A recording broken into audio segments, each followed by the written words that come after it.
از اینکه روابط افغانستان و روسیه به 100 سالگی رسید و داره بهتر و عمیق‌تر میشه.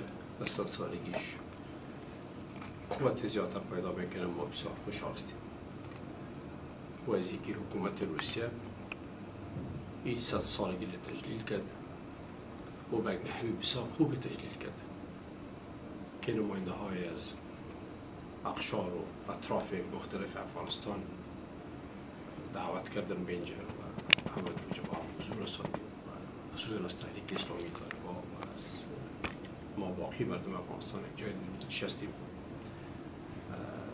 رئیس شورای صلح مردود چشته بود محترم کریم خیلیسوی مایه خورسندی و محاسبه عزتش داریم. شکی نیست که هیچ ملتی بدون صلح نمیتونن که آباد باشن و یا خوشحال باشن. پس از این موقع ما در حاشیه تجلیل 100 سالگی روابط افغانستان و روسیه تانستیم که با برادرای ما از تحریک اسلامی طالبان بشینیم و صحبت‌های مفصلی داشته باشیم. مفصل در هر مورد صحبت کردیم و تبادل نظر کردیم و گفتگو کردیم و بالاخره به نتیجه رسیدیم که شما چند دقیقه پیش در اعلامیه مشترک از ما شنیدیم. هدف ما دومین نشست نبود. هدف ما قسمی که قبلا عرض کردم اشتراک در 100مین سالگرد روابط بین افغانستان و روسیه بود. ولی چون نماینده های بسیار کنان و با عزت برادرای ما از تحریک اسلامی طالبان حضور داشتن، پس موقع را مختنم شمرده با هم نشستیم و صحبت راجع به افغانستان و آینده‌اش و صلح و آتش بس، خصوصا آتش بس. در مورد آتش بس صحبت بسیار زیاد کردیم و حضور نیروهای خارجی و خروج نیروهای خارجی، رابطه با منطقه، رابطه ما با روسیه. آتش بس یک مسئله بسیار مهم و حیاتی برای ملت افغانستان است.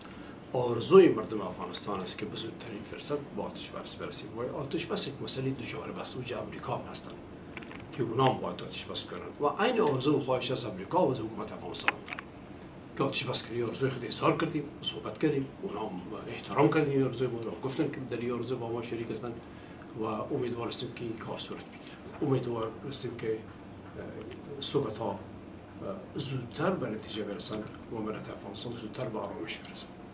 کوشش ما است از همه مردم افغانستان و آرزومند هستیم که حکومت امریکا در این راستا صادق باشه، با صداقت با موضوع صلح برخورد کنه، از موضوع صلح و از صدای صلح و آرزوی مردم افغانستان و ضرورت مردم افغانستان به صلح اینا استفاده دیگه نکنن. تا حال ما علامه بر عدم صداقت چه ندیدیم، ولی کندی پروسه بر ما باعث تشویش است که چرا این پروسه کند پیش میره، چرا آهسته پیش میره. حملات سر خانه های مردم افغانستان فوراً توقف پیدا کنه و بند شود و برعکس پروسه صلح صورت پیدا کنه و مذاکره صورت پیدا کنه. سه مسئله را مطرح کردم. یکی ای که روسیه مثل که در کوشش‌هایش به صلح افغانستان پیش قدم بوده و اقدامات اولیه را کرده. هر باره که روسیه دعوت کرده مردم افغانستان آمدن. 3 ماه پیش ما اینجا بودیم به این منظور پیش از دمای نوامبر 2018 هیئت از افغانستان آمد، باز دمای فوریه آمدیم. راجع به جرمنی به خاطر صحبت کردیم که چندی پیش نماینده های جرمنی به افغانستان تشریف آورده بودند و آرزو داشتن که در صلح افغانستان نقش داشته باشند و در همکاری و تبانی با روسیه و آمریکا و چین کار بکنن به همراه حکومت قطر.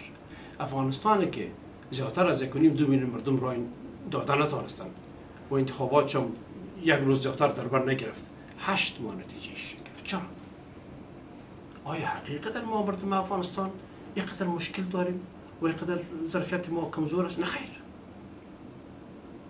مشکل در دست غرض خارجی در سلسله انتخابات و برنامه انتخاباتی افغانستان است.